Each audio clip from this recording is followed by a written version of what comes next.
عبده ورسوله صلى الله عليه وسلم تسليما كثيرا كثيرا. اللهم صل على محمد وعلى آل محمد كما صليت على إبراهيم وعلى آل إبراهيم إنك حميد مجيد. اللهم بارك على محمد وعلى آل محمد كما باركت على إبراهيم وعلى آل إبراهيم إنك حميد مجيد. يا أيها الذين آمنوا اتقوا الله حق تقاته ولا تموتن إلا وأنتم مسلمون. يا أيها الناس اتقوا ربكم الذي خلقكم من نفس واحدة وخلق منها زوجها وبث منهما رجالا كثيرا ونساء واتقوا الله الذي تساءلون به والأرحام إن الله كان عليكم رقيبا. يا أيها الذين آمنوا اتقوا الله وقولوا قولا سديدا يصلح لكم أعمالكم ويغفر لكم ذنوبكم ومن يطع الله ورسوله فقد فاز فوزا عظيما. قال الله عز وجل في القرآن المجيد: أعوذ بالله السميع العليم من الشيطان الرجيم. بسم الله الرحمن الرحيم. فصل لربك وانحر. وقال الله عز وجل في مقام آخر: قل إن صلاتي ونسكي ومحياي ومماتي لله رب العالمين. آج عید الاضحیٰ کا دن ہے، آج یوم النحر ہے. ہم نے الحمدللہ باجماعت رسول اللہ صلی اللہ علیہ وآلہ وسلم کے طریقے کے مطابق آقا علیہ السلام کی سنت کو پورا کرتے ہوئے ہم نے نماز ادا کی. اللہ ہمارا یہ عمل خالص اپنی رضا کے لیے قبول فرمائے.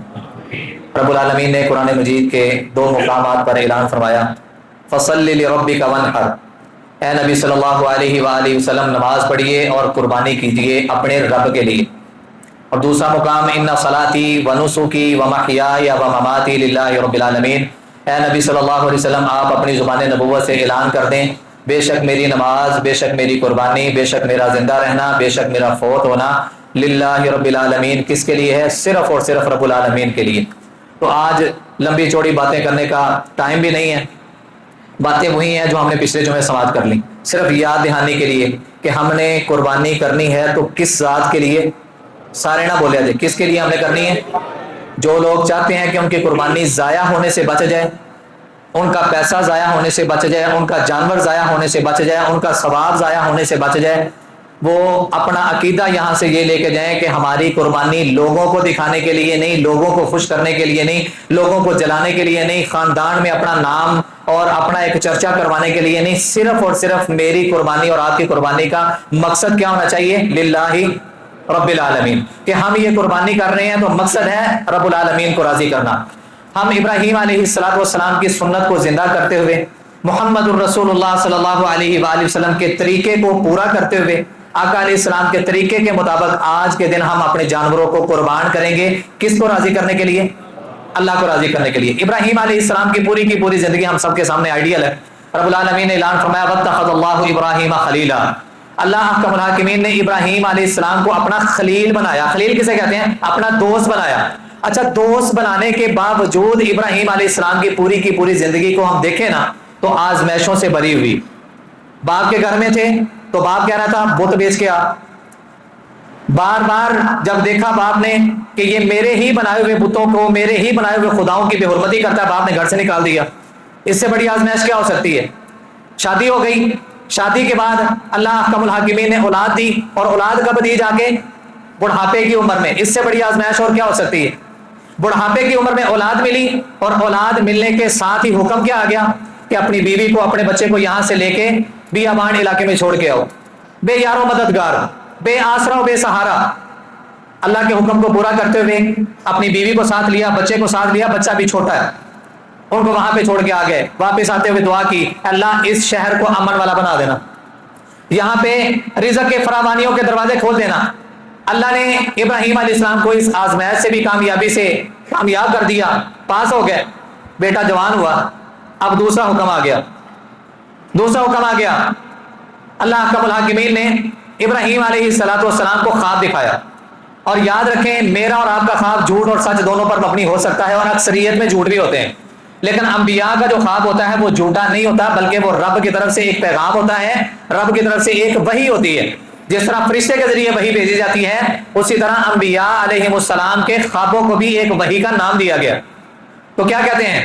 یا بنی انی اری فی المنام انی اذبحک فانظر ماذا تری. اللہ اکبر. بڑی باتیں مفسرین نے اسی بات کو لے کر، قرآن کی اسی آیت کو لے کر، اور علماء اپنے اپنے خوبصورت انداز میں بیان کرتے ہیں کہ باپ نبی ہے، بیٹا بھی نبی ہے۔ اب باپ کو خواب آئی ہے کہ اپنے بیٹے کو ذبح کرنا ہے، چھوٹی بات ہے، ہم سے اپنی خواہشیں قربان نہیں ہوتی، یہاں پہ بیٹے کو قربان کرنے کی باری آ گئی۔ رب العالمین نے خواب کے اندر دکھایا۔ اب ابراہیم علیہ السلام، مفسرین اپنے اپنے انداز میں اور محدثین اپنے اپنے انداز میں، علماء اپنے اپنے انداز میں بیان کرتے ہیں، شیطان نے 3 جگہوں پہ حملہ کیا۔ پہلے حاجرہ علیہ السلام کے پاس گیا اور کہا تجھے پتا ہے کہ تیرا خامد تیرے بیٹے کو کہاں پہ لے کے گیا؟ ہاں مجھے پتا ہے، بابا جی بن گیا ہے، لاٹھی پھڑ کے، صوفی صاحب بن کے۔ کہا مجھے ابراہیم نے کہا تھا کہ دعوت پہ جانا ہے، ذرا بیٹے کو نہلا دھلا کے اچھے کپڑے پہنا دو، اس کو ساتھ لے کے جانا ہے۔ کہا کوئی دعوت ووت نہیں، وہ جا رہا ہے، جا کے تیرے بیٹے کے گلے پہ چھری چلائے گا، اس کے ہاتھ میں رسی اور چھری میں نے دیکھی ہے۔ تو حاجرہ علیہ السلام کہتی ہیں ظالم کس طرح کی باتیں کر رہے ہیں، آج تک کبھی کسی باپ نے اپنے بیٹے کے گلے کو کاٹا ہے؟ کہا جاؤ جا کے دیکھ کے آؤ۔ حاجرہ علیہ السلام نے وہاں سے پکڑے پتھر، کنکر پکڑے اور اس کو مارے۔ پتہ چل گیا کون تھا یہ؟ شیطان۔ اسی سنت کو زندہ کرتے ہوئے آج کنکریاں ماری جاتی ہیں کہ نہیں، پتھر مارے جاتے ہیں کہ نہیں، کس کو؟ شیطان کو۔ اب اس نے دوسرا وار کیا، ابراہیم علیہ السلام کے پاس گیا، ایک ہی بیٹا ہے، بڑھاپے کا سہارا ہے، بڑھاپے کا آسرا ہے، ساری زندگی ایسے ہی گزر گئی، اب اگر اللہ نے دیا ہے تو کیا کر رہے ہو؟ کہا اللہ نے حکم دیا ہے تو کسی اور طریقے سے بھی تو پورا ہو سکتا ہے نا۔ انہوں نے بھی پکڑے پتھر، کنکر مارے اس کو، تیسرا وار کیا اس نے اسماعیل علیہ السلام پر، اور اس کو کہتا ہے نعوذ باللہ تیرے باپ کی عقل معاف ہو گئی ہے، اس کو سمجھ نہیں آ رہا، لہذا تو اپنے باپ سے اپنا ہاتھ چھڑا اور یہاں سے بھاگ جا۔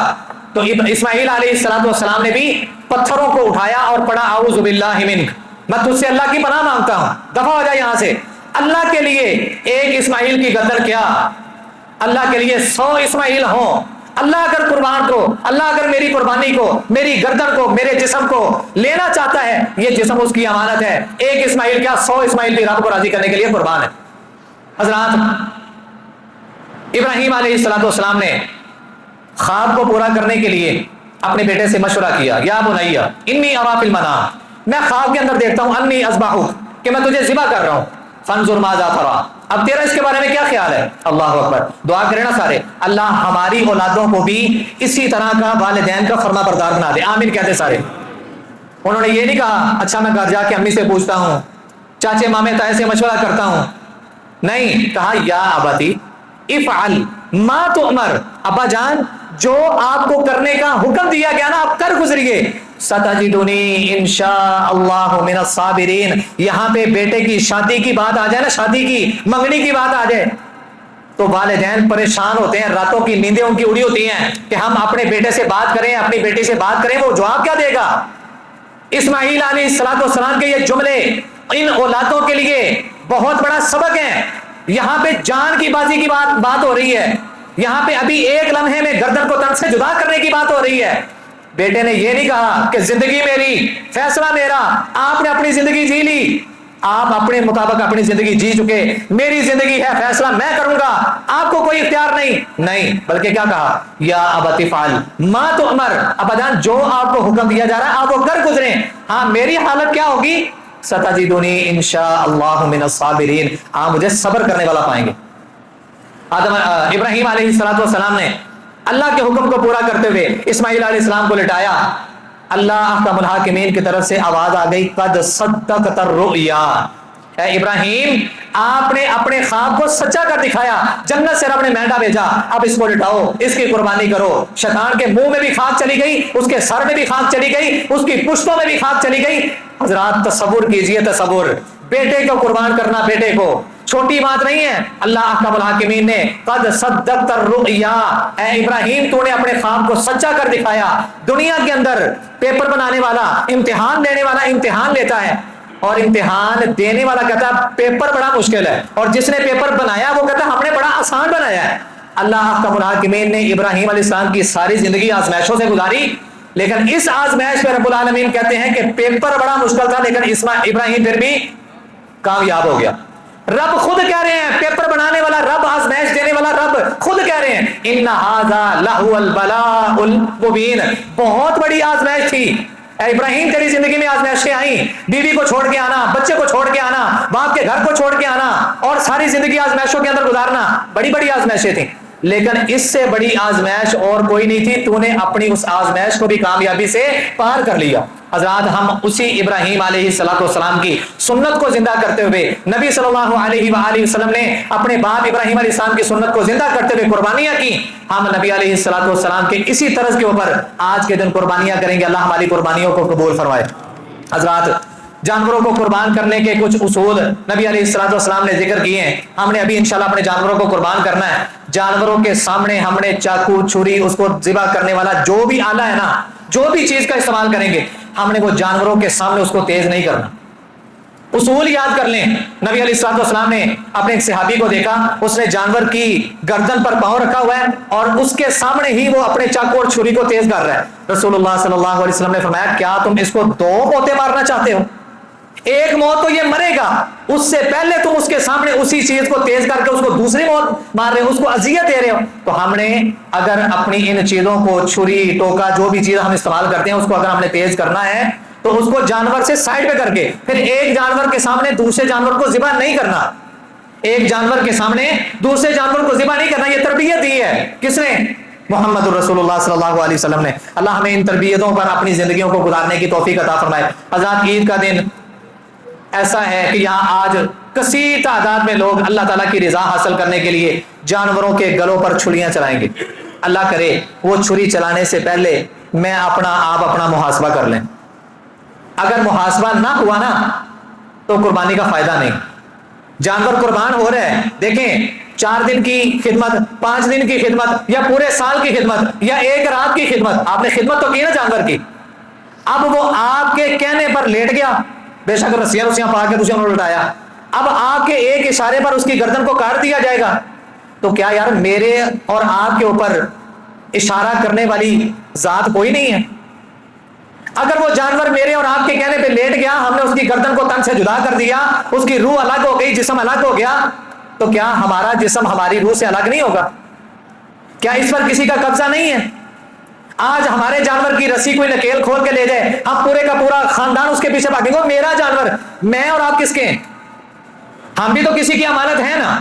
تو کیا آج قربانیاں کرتے وقت ہم اس چیز کا محاسبہ کریں گے کہ یار یہ جانور میرے کہنے پہ آج قربان ہو رہا ہے، بے شک رب کا حکم تھا اس کو پورا کر رہا ہوں، نبی علیہ السلام کی سنت ہے اس کو پورا کر رہا ہوں، ہاں میں نہ چاہوں تو گھنٹہ لیٹ بھی کر سکتا ہوں، کیا میری جب موت آئے گی، میرے چاہنے پر موت لیٹ ہو جائے گی؟ آپ کے چاہنے پر آپ کی موت لیٹ ہو جائے گی؟ وَلَن يُؤَخِّرَ اللَّهُ نَفْسًا إِذَا جَاءَ أَجَلُهَا، جب وہ وقت آ جانا ہے پھر اس میں کوئی تاخیر نہیں کی جاتی۔ جانور کے گلے پر چھری رکھیں، اپنا محاسبہ کریں، اس سال میں نے کتنے گناہ کیے، اس سال میں نے کتنی فراڈیاں ماری، اس سال میں نے کون کون سے گناہوں کی توبہ کی لیکن نہیں چھوڑے، اس سال میں نے کیا کچھ کیا، کیا پایا کیا کھویا، اور اس کے ساتھ ساتھ رب سے پکی سچی توبہ کریں کہ اللہ آج یہ جانور تیرے نبی کی سنت کو پورا کرتے ہوئے قربان کر رہا ہے، اللہ مجھے اپنی خواہشات، وہ خواہشات جو مجھے آہستہ آہستہ جہنم کے قریب کری جا رہی ہیں، اللہ مجھے ایسی خواہشات کو بھی قربان کرنے کی توفیق عطا فرما، مجھے ہر قسم کے گناہ سے چھٹکارا نصیب فرما، مجھے ہر وہ چھوڑی ہوئی نیکی جس کو میں معمولی سمجھتا تھا، اللہ مجھے وہ نیکیاں، مجھے وہ عمل کرنے کی توفیق عطا فرما۔ حضرات ان ساری چیزوں کو اپنی زندگی میں شامل کرنا ہے اور قربانی کرتے ہوئے اپنا محاسبہ کرنا ہے، اور جب ہم نے جانور کو قربان کرنا ہے تو پڑھنا کیا ہے؟ بسم اللہ اللہ اکبر، بس اتنا ہی۔ کتنا پڑھنا ہے؟ بسم اللہ اللہ اکبر، اتنا ہی پڑھ کے ہم نے کیا کر دینا ہے؟ جانور کو ذبح کر دینا ہے، جانور کو قربان کر دینا ہے، اور اس کے قربان ہونے کے ساتھ کوشش کریں اپنا محاسبہ کرنے کی بھی، اللہ ہمیں اس کی توفیق عطا فرمائے۔ باتیں تقریباً جمعے والے دن ہم نے تقریباً ساری باتیں کر لیں۔ آج کے دن جو کرنے والی ایک آخری بات وہ یہ ہے کہ جانوروں کو قربان کرنے کا مقصد کیا ہوتا ہے؟ ایک تو رب کی رضا ہے، رب کی رضا ہے، دوسرا اللہ احکم الحاکمین نے جو ایک زکوٰۃ کا معاملہ رکھا کہ امیروں سے لے کے غریبوں کو دی جائے، اسی طرح یہاں پہ بھی ایک پوائنٹ ہے کہ یار ہم تو اللہ کا شکر ہے، الحمدللہ الحمدللہ اللہ نے لاکھ درجے دوسروں سے ہمیں بہتر بنایا۔ شیخ سعدی رحمۃ اللہ علیہ کی بات یاد آ گئی۔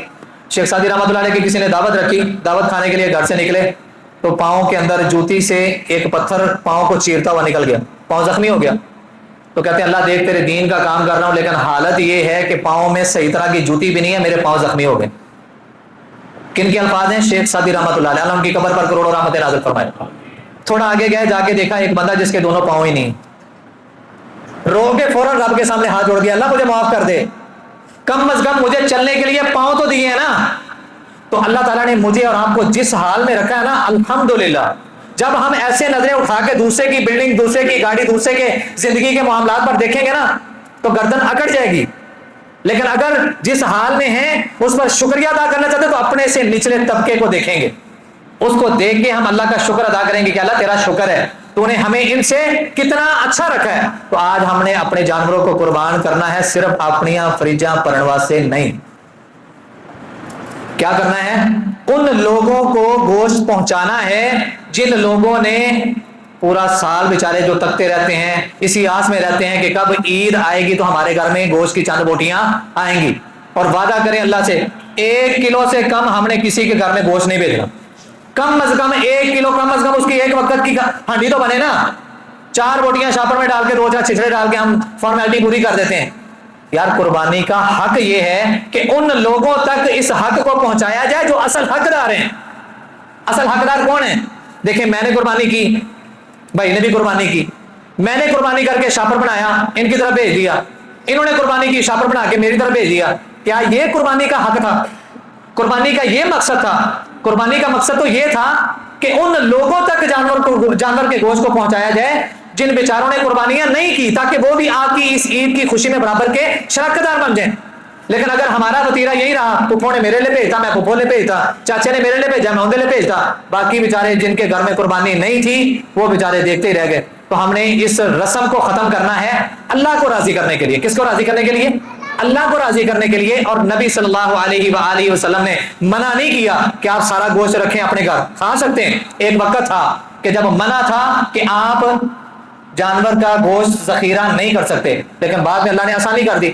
اب اتنی آسانی، ہم اس آسانی کو مزید بڑا نہ کر لیں کہ سارے کا سارا لپیٹ کے فریج ہی رہتا ہے، کہ پھر باپ نے بھی بڑے سیانے نے، اللہ کو پھر کٹوانا بھی آتا ہے، اللہ کو پھر نکلوانا بھی آتا ہے، پھر ٹرانسفارمر بھی سڑ جاتے ہوتے ہیں، پھر کام اور خراب ہو جاتا ہے۔ تو بہتر نہیں ہے کہ اللہ نکلوائے، ہم دل کی خوشی سے اللہ کو راضی کرنے کے لیے خود ہی نکال دیں۔ اللہ ہماری تمام ان کی ہوئی باتوں پر ہمیں عمل کرنے کی توفیق عطا فرمائے، اور سنت کے مطابق میں جانوروں کو قربان کرنے کی توفیق عطا فرمائے۔ آخر دعوانا الحمدللہ۔